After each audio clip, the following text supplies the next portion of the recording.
சூப்பரான மிளகு ரசம் எப்படி ரெடி பண்ணுறது பார்க்கலாம் வாங்க. இதுக்கு புளி கொஞ்சமாக கரைச்சி வச்சுக்கோங்க. அது கூட தக்காளி, புளி நல்லா கரைச்சதுக்கப்புறமா தக்காளியை கட் பண்ணி சேர்த்து நல்லா கரைச்சி எடுத்துக்கோங்க. ஒரு மிக்சி ஜாரில் கொஞ்சமாக பூண்டு, சீரகம், மிளகு, ஒரே ஒரு வரமிளகாய் இதெல்லாம் போட்டு நல்லா 1-2மா நல்லா வந்து அரைச்சி எடுத்துக்கோங்க.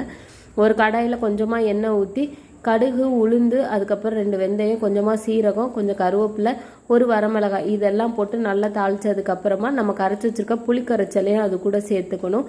சேர்த்துட்டு ரொம்ப வந்து கொதிக்க விடாமல் நல்லா நுரக்கூட்டி வர அளவுக்கு தான் நம்ம வந்து கொதிக்க வச்சுக்கணும். உப்பு வந்து எப்போவுமே நம்ம ரசத்துக்கு கூட சேர்க்கக்கூடாது. நம்ம எந்த பாத்திரத்தில் வந்து இதை ட்ரான்ஸ்ஃபர் பண்ணி வைக்க போகிறோமோ அந்த பாத்திரத்தில் கொஞ்சமாக வந்து உப்பு, கொஞ்சமாக வந்துட்டு வெள்ளைக்கட்டி, கொஞ்சம் வந்து பெருங்காயம் இதெல்லாம் சேர்த்து நம்ம நல்லா நுரக்குட்டி வந்ததுக்கு அப்புறமா நல்லா கொத்தமல்லி இலை நல்லா நச்சு போட்டு நம்ம ட்ரான்ஸ்ஃபர் பவுலில் வந்து ட்ரான்ஸ்ஃபர் பண்ணிட்டு நல்லா வேணுங்கிற மிளகு தூளையும் சேர்த்தோம் அப்படின்னா சூப்பரான மிளகு ரசம் வந்து ரெடி ஆயிரும். இப்போ உள்ள சீசனில் நிறைய காய்ச்சல்லாம் வருது. ஸோ இதை ட்ரை பண்ணி பாருங்கள்.